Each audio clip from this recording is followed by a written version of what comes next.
Hello dear friends. In today's lecture I am going to discuss about the Funaria hygrometrica. तो आज के इस section में हम बात करेंगे फ्यूनेरिया के लिए। और फ्यूनेरिया जो है वो एक ब्रायोफाइट का बहुत ही इम्पॉर्टेंट मेंबर है। मतलब कि ये मॉसिस का पार्ट आता है फ्यूनेरिया। जैसे कि आपको पता होगा कि मॉसिस क्या होती हैं। एक्चुअल में मॉसिस होते हैं लीफी ब्रायोफाइट्स। जो भी हमारे पास लीफी ब्रायोफाइट्स होते हैं उन लीफी ब्रायोफाइट्स को आप क्या बोलते हैं, मॉसिस बोलते हैं। तो जैसा कि आपको यहाँ पर ये फ्यूनेरिया का डायग्राम जो है वो आपको नज़र भी आ रहा है और ये लीफी ब्रायोफाइट है। और ब्रायोफाइट्स को और क्या बोलते हैं, इनको आप बोलते हैं amphibians of the plant kingdom. क्या बोलते हैं, amphibians of the plant kingdom. वो इसलिए बोलते हैं क्योंकि water is very very important for the completion of their life cycle. तो आज हम फ्यूनेरिया हाइग्रोमेट्रिका का पार्ट 1 ही यहाँ पर एक्सप्लेन करेंगे। बाकी जो भी लेक्चर होगा कंप्लीट फ्यूनेरिया का वो बाकी के पार्ट्स में हम क्या करेंगे, वन बाय वन अपलोड करेंगे। So let's start with this, that is Funaria. तो सबसे पहले तो आपको फ्यूनेरिया का टेक्सोनोमिक क्लासिफिकेशन के बारे में पता होना चाहिए कि जो भी इसकी सिस्टमैटिक है, इसका क्लासिफिकेशन है फ्यूनेरिया का, वो आपको पता होना चाहिए।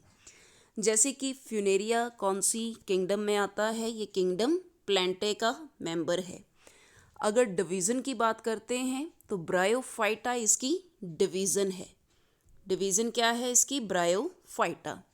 अगर क्लास की बात करते हैं तो ब्रायोप्सीडा। तो ब्रायोप्सीडा इसका क्लास है, मतलब कि ब्रायोप्सीडा मतलब कि मॉसिस। ऑर्डर की बात करते हैं तो फ्यूनरियल्स। फ्यूनरियल्स क्या रहेगा इसका ऑर्डर। फैमिली इसकी कौन सी है, फ्यूनरिएसी। फ्यूनरिएसी इसकी फैमिली है। Genus Funaria. और स्पीशीज़, जिस स्पीशीज़ के ऊपर ये पूरा टॉपिक हम क्लियर करेंगे वो आएगी हमारे पास फ्यूनेरिया हाइग्रोमेट्रिका। कौन सी स्पीसीज़ होगी, फ्यूनेरिया हाइग्रोमेट्रिका। तो ज़्यादातर ये ऐसे प्लांट्स में, ऐसी जगह पर ये फ्यूनेरिया मिलता है जो मॉइस्ट और शेडी प्लेसेस होते हैं। तो ज़्यादातर जो मॉइस्ट या शेडी प्लेसेस या ड्यूरिंग द रेनी सीज़न जो जगह पाई जाती हैं वहाँ पर आपको फ्यूनेरिया हाइग्रोमेट्रिका जो है वो दिखेगा। तो जैसा कि मॉस इकोलॉजी में ये बहुत ही इम्पॉर्टेंट है और ये आपको जैसे सॉइल, रॉक्स या फिर जो डिके वुड होती हैं, जो भी ऐसी वुड्स होती हैं जो डिस्ट्रॉय हो चुकी हैं, वहाँ पर आपको फ्यूनेरिया मिलेगा।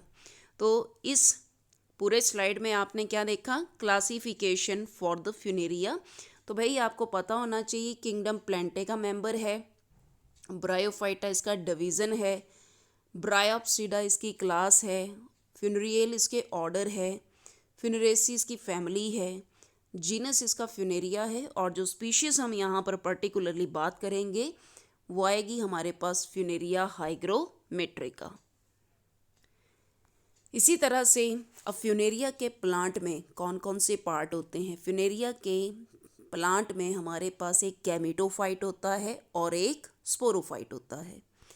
तो गैमेटोफाइट और स्पोरोफाइट की हम यहाँ पर बात करेंगे। तो ब्रायोफाइट के केस में आपने थोड़ा सा शायद बच्चों को पता होगा कि इनका जो गैमेटोफिटिक स्टेज होती है वो डोमिनेटिंग होती है। ब्रायोफाइट के केस में गैमेटोफाइट कैसा होता है, इनका डोमिनेंट होता है। तो ज़्यादातर लाइफ साइकिल में गैमेटोफाइट मिलता है और स्पोरोफाइट जो है वो गैमेटोफाइट पर डिपेंडेंट है। तो गैमेटोफाइट कैसा होता है इनका, हैप्लॉइड।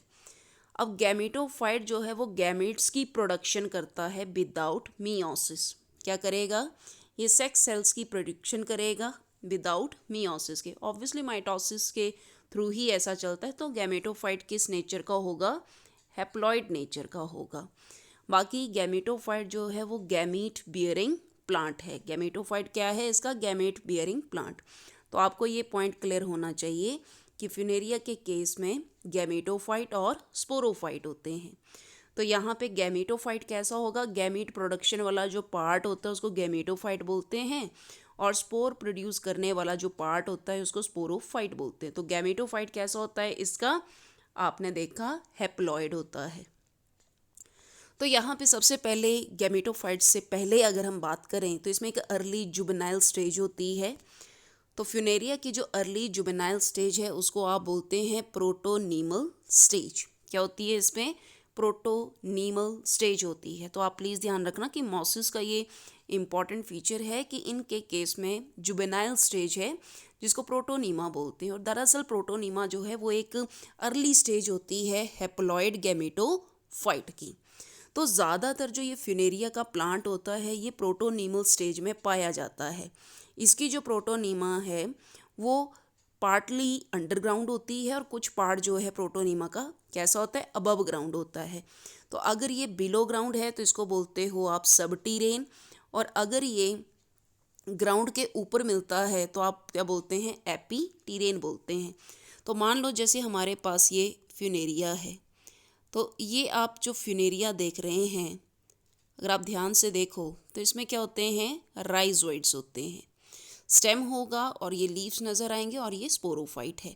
तो भाई थोड़ा सा ध्यान देना है कि राइजोइड, स्टेम और लीफ ये किसका पार्ट होते हैं? ये दरअसल गैमेटोफाइट का पार्ट होते हैं। जबकि ये आपको किसका, ये जो स्पोरोफाइट आपको नज़र आ रहा है ये इसका स्पोरोफाइट होगा। तो आप देख रहे हो कि इसका गैमेटोफाइट कुछ अंडरग्राउंड है और जिसको कि आप सबटीरेन बोल रहे हैं, और कुछ पार्ट जो है वो इसका अबव दी ग्राउंड है। अबव ग्राउंड होगा तो इसको आप क्या बोलोगे? एपीटीरेन बोलोगे। तो यहाँ पर आप देख रहे हैं कि किस तरह से हमारे पास फ्यूनेरिया में ये सारे पार्ट्स प्रेजेंट है। मतलब कि इसकी dominating stage, early juvenile stage को आप क्या बोलते हैं? प्रोटोनीमल स्टेज बोलते हैं। तो प्रोटोनीमल स्टेज बनती कैसे है? ये बनती है स्पोर की जर्मिनेशन से। कैसे बनेगा ये? स्पोर की जर्मिनेशन की वजह से प्रोटोनीमा बनता है, या फिर कुछ और प्लांट के पार्ट्स हैं जैसे कि राइजोइड हैं, स्टेम है या फिर लीफ है, वहाँ से आपका प्रोटोनीमा जो है वो बनेगा। इसके बाद इसकी प्रोटोनीमा की फीचर ये होती है कि इसमें ग्रीन फिलामेंटस ब्रांचेज होंगी। कैसी होती हैं? ग्रीन फिलामेंटस ब्रांचेज होती हैं और उसमें क्लोरोप्लास्ट होता है। लेकिन फ्यूनेरिया के क्लोरोप्लास्ट में और एल्गी के क्लोरोप्लास्ट में डिफरेंस पाया जाता है। फ्यूनेरिया के क्लोरोप्लास्ट में आपको पायरिनॉइड स्ट्रक्चर्स जो हैं वो नज़र नहीं आएंगी, जबकि पायरिनॉइड की प्रेजेंस जो है वो किसका इम्पॉर्टेंट फीचर होता है? वो आपके ग्रीन एल्गी का इम्पॉर्टेंट फीचर है। तो आप थोड़ा सा ध्यान देना कि फ्यूनेरिया के केस में भी हमारे पास क्लोरोप्लास्ट है और एल्गी में भी क्लोरोप्लास्ट होता है। तो कभी क्वेश्चन आ जाए कि दोनों के क्लोरोप्लास्ट में फ़र्क क्या है, तो एल्गी के केस में पायरिनॉइड प्रेजेंट होगा, जबकि फ्यूनेरिया के केस में ये पायरिनॉइड स्ट्रक्चर जो है ये कैसी होती है? एब्सेंट होती है। बाकी प्रोटोनीमा आपको अटैच्ड नज़र आएगा सबस्ट्रेटम से। तो जब ये सबस्ट्रेटम से अटैच्ड होता है तो किसके थ्रू अटैच्ड होगा? With the help of rhizoids. तो इसमें राइजोइड्स की क्या रहती है? प्रेजेंस रहती है। तो आप यहाँ पर इस डायग्राम को ध्यान से देखो, आपको एक एक पॉइंट यहाँ पे क्लियर होगा कि सबसे पहले जैसे कि मान लो ये स्पोर है। कैसा है ये? स्पोर है। स्पोर कैसा है? ये हैप्लॉइड। स्पोर की क्या हो रही है यहाँ पे? जर्मिनेशन। स्पोर की जर्मिनेशन के बाद क्या हो रहा है? इसमें सेप्टा डेवलप हो रहे हैं। सेप्टा के डेवलपमेंट होने के बाद ये कैसा हो रहा है? मल्टी सेलुलर है।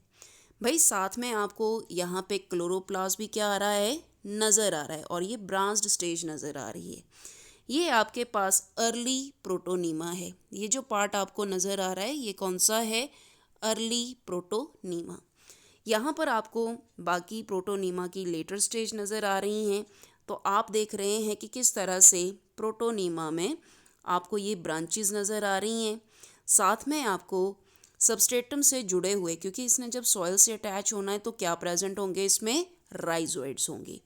तो राइजोइड्स जो हैं वो भी आपको यहाँ पे नज़र आ रहे हैं, और इसके अलावा आपको यहाँ पे स्मॉल बर्ड्स लाइक स्ट्रक्चर भी आपको क्या आ रही हैं? नज़र आ रही हैं। आप देख रहे हैं कि यहाँ पे बर्ड्स भी आपको साथ में नज़र आ रही हैं। जो भी पार्ट आपको यहाँ पे नज़र आ रहा है वो इसके गैमेटोफाइट का पार्ट है। जो प्रोटोनीमा स्टेज होती है, मैंने जैसे पहले ही बताया कि किसका पार्ट होती है? ये गैमेटोफाइट का पार्ट होती है। तो इसमें जैसे कि ये प्राइमरी प्रोटोनीमा है, और यहाँ पर जो आपको स्ट्रक्चर नज़र आ रही है ये आपको कौन सी नज़र आ रही है? Secondary protonema. ये हमारे पास बेटे प्राइमरी प्रोटोनीमा है और ये हमारे पास सेकेंडरी फॉर्म है प्रोटोनीमा की। तो तो एक बार आप दोबारा से इसको ध्यान से सुनिए कि हमारे पास सबसे पहले क्या होंगे, स्पोर्स कैसे बनेंगे पूरा डिटेल में पढ़ेंगे। उसके बाद स्पोर की जर्मिनेशन होगी। जर्मिनेशन होने के बाद आपके पास क्या बनेगा, प्राइमरी प्रोटोनीमल स्टेज, जिसमें कि क्लोरोप्लास्ट भी है, और उसकी फर्दर डेवलपमेंट होगी तो आपके पास क्या बनेगा, सेकेंडरी प्रोटोनीमा स्टेज। और इस सेकेंडरी प्रोटोनीमा स्टेज में आप देख रहे हैं कि यहाँ पर आपको डेवलपिंग बर्ड्स भी साथ में क्या आ रही हैं, नज़र आ रही हैं। तो ये थोड़ा सा आपको पता होना चाहिए कि मैच्योर प्रोटोनीमा जो होता है, उस मैच्योर प्रोटोनीमा में क्या प्रेजेंट होती हैं, डेवलपिंग बर्ड्स की क्या रहती है, प्रेजेंस रहती है। इसी तरह से अब हम बात करेंगे प्रोटोनीमा के ऊपर कौन सी स्टेज आएगी। अब प्रोटोनीमा के ऊपर क्या बनेगा, अब गैमेटोफोर बनेगा। क्या बनेगा, गैमेटोफोर। तो गैमेटोफोर को आप क्या बोलते हैं, आप बोलते हैं लीफी मॉस प्लांट। गैमेटोफोर बनेगा प्रोटोनीमा पर। तो जैसे ही फेवरेबल सीजन आता है तो हमारे पास प्रोटोनीमा में मल्टी सेलुलर बर्ड्स बनती हैं। ये तो मैंने आपको जस्ट अभी बता दिया कि किस तरह से हमारे पास प्रोटोनीमा में ब्रांच्ड स्टेजेस आएंगी। साथ में हमने बताया कि इसमें राइजोइड्स होते हैं, और किस तरह से इनमें आपने देखा कि बर्ड्स की क्या होती है, फॉर्मेशन होती है। बर्ड्स की क्या होगी, इसमें फॉर्मेशन होगी, और साथ में कैसे होती है, ये सेप्टेट क्लोरोप्लास्ट भी इसमें प्रेजेंट होगा। तो आपने देखा कि ये जो बर्ड्स होती हैं ये लीफी गैमेटोफोर में क्या होती हैं, डेवलप। जो भी आपको ये बर्ड्स देखने को नज़र आएंगी, ये लेटर ऑन जो आपके पास लीफी गैमेटोफोर होता है उस फॉर्म में क्या होती हैं, डेवलप होती हैं, जिसको कि आप क्या बोलते हैं, लीफी मॉस प्लांट। और एक बात का ध्यान रखना कि जो भी हमारे पास फ्यूनेरिया का प्लांट होता है वो ग्रीगेरियस हैबिट में पाया जाता है। ग्रीगेरियस हैबिट क्या होती है बेटा, ग्रीगेरियस हैबिट का मतलब होता है कि ये हमेशा ग्रुप में पाया जाता है। जो भी फ्यूनेरिया का प्लांट होगा वो आपको कैसे मिलता है, that always present in group. तो इस हैबिट को आप क्या बोलते हैं, आप इसको बोलते हैं ग्रीगेरियस हैबिट। तो हमेशा ये कैसा पाया जाएगा, in the form of group पाया जाएगा। इसके अलावा गैमेटोफोर में आपको कौन कौन से पार्ट्स नज़र आएंगे। गैमेटोफोर में आपको कौन सा पार्ट नज़र आएगा, आपको इसमें नज़र आएंगे राइजोइड्स। ठीक है, जैसा कि आपको बताया ये रूट लाइक स्ट्रक्चर होती है, not exact root but root like structure, और ये सबस्ट्रेटम के साथ गैमेटोफोर को अटैच्ड रखेंगी। इसके अलावा क्या होगा, इसमें स्टेम पाया जाएगा, और स्टेम के अलावा इसमें क्या पाए जाएंगे, लीव्स पाए जाएंगे। रेडिली अरेंज्ड क्या होते हैं, इनमें लीव्स होते हैं। तो दिस पार्ट इज गैमेटोफोर। और गैमेटोफोर की डेवलपमेंट कहाँ से हो रही है, इसकी डेवलपमेंट जो है, जो बर्ड्स आपने अभी देखी उन बर्ड्स की डेवलपमेंट से हमारे पास गैमेटोफोर मिल रहा है। तो इसी तरह से जैसा कि यहाँ पे और भी अच्छे से आपको यहाँ पर क्लियर हो रहा है कि दिस स्ट्रक्चर इज गैमेटोफोर। तो इस गैमेटोफोर में आपको ये राइजोइड्स नज़र आ रहे हैं, साथ में आपको यहाँ पे ये स्टेम लाइक स्ट्रक्चर नज़र आ रही है, और इस स्टेम के ऊपर आपको ये लीव्स नज़र आ रहे हैं। तो ये जो भी पार्ट आपको यहाँ पे नज़र आ रहा है इसको आप क्या बोलोगे, गैमेटोफोर। और इसकी डेवलपमेंट कहाँ से हो रही है, जो ये बर्ड्स आप देख रहे हैं इन बर्ड्स से गैमेटोफोर की डेवलपमेंट देखी जा रही है। तो यहाँ पे ये इस पिक्चर में आपको ये फ्यूनेरिया जो कि ग्रीगेरियस हैबिट है, देखो कितना ज़्यादा फ्यूनेरिया आपको यहाँ पे देखने को मिल रहा है, इस वजह से आप इसको क्या बोलते हैं, gregarious habit. Again this is very beautiful diagram, बहुत ही अच्छा पिक्चर है जिसमें कि इतने ज़्यादा फ्यूनेरिया जो है वो आपको नज़र आ रहे हैं। अब बात करेंगे कि अगर आप स्टेम का ट्रांसवर्स सेक्शन देखें और लीफ का ट्रांसवर्स सेक्शन देखें फ्यूनेरिया का, तो आपको क्या क्या नज़र आएगा।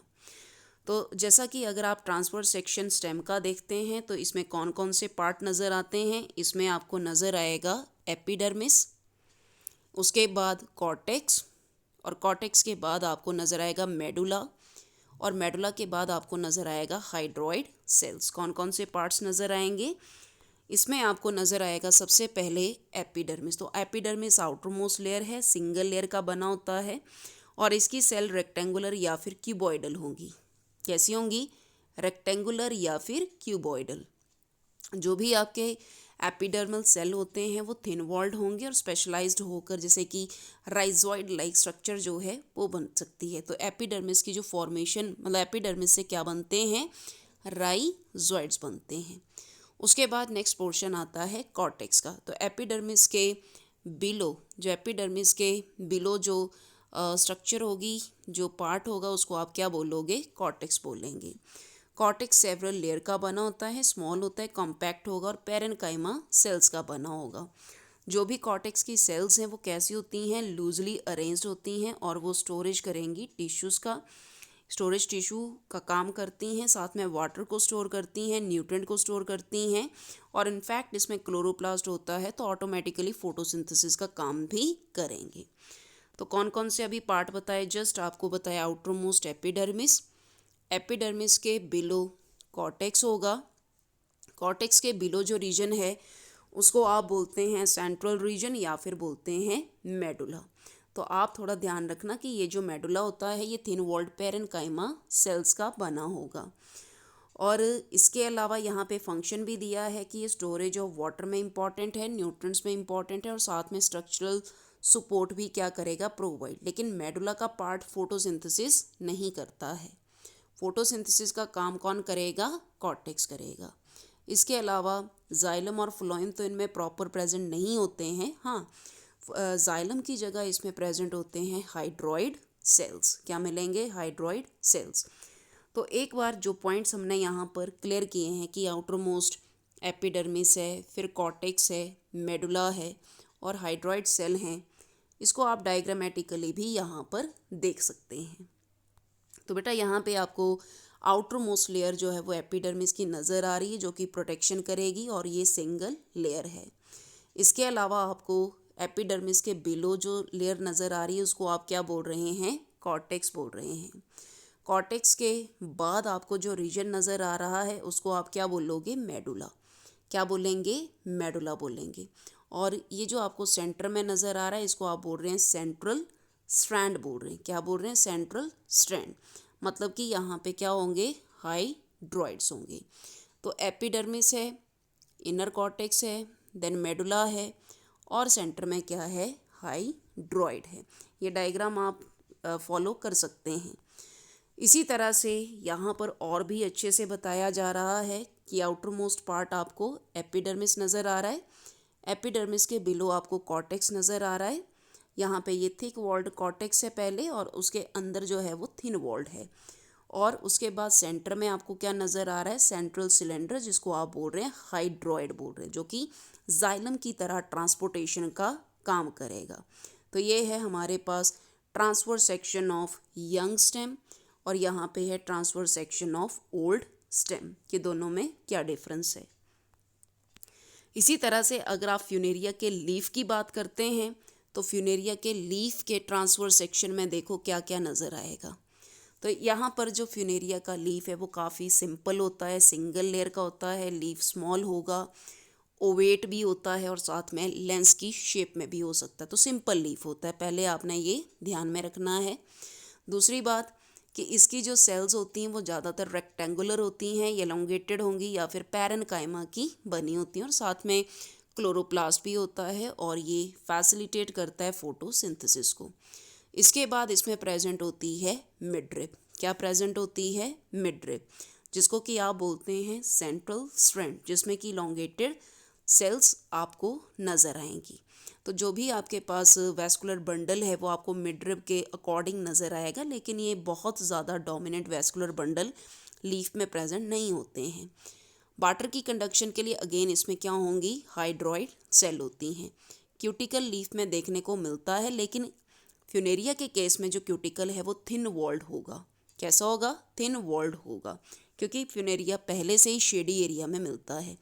बाकी इनके लीफ में स्टोमेटा प्रेजेंट नहीं होते हैं। स्टोमेटा आपको नहीं मिलेंगे फ्यूनेरिया के लीफ में। तो एक बार दोबारा से सुनिए कि फ्यूनेरिया के लीफ के ट्रांसफर सेक्शन में आपको क्या क्या नज़र आएगा। एक तो आपको ये सिंपल लीफ की स्ट्रक्चर नज़र आएगी, जो भी सेल्स होंगे वो इलॉन्गेटेड पैरेन्काइमा और क्लोरोप्लास्ट के साथ फिलअप होंगे। मिडरिब में आपको क्या नज़र आएगा, जो भी सेंट्रल स्ट्रैंड है, लेकिन वो इतने भी जाइलम फ्लोएम इसमें डेवलप नहीं होते हैं।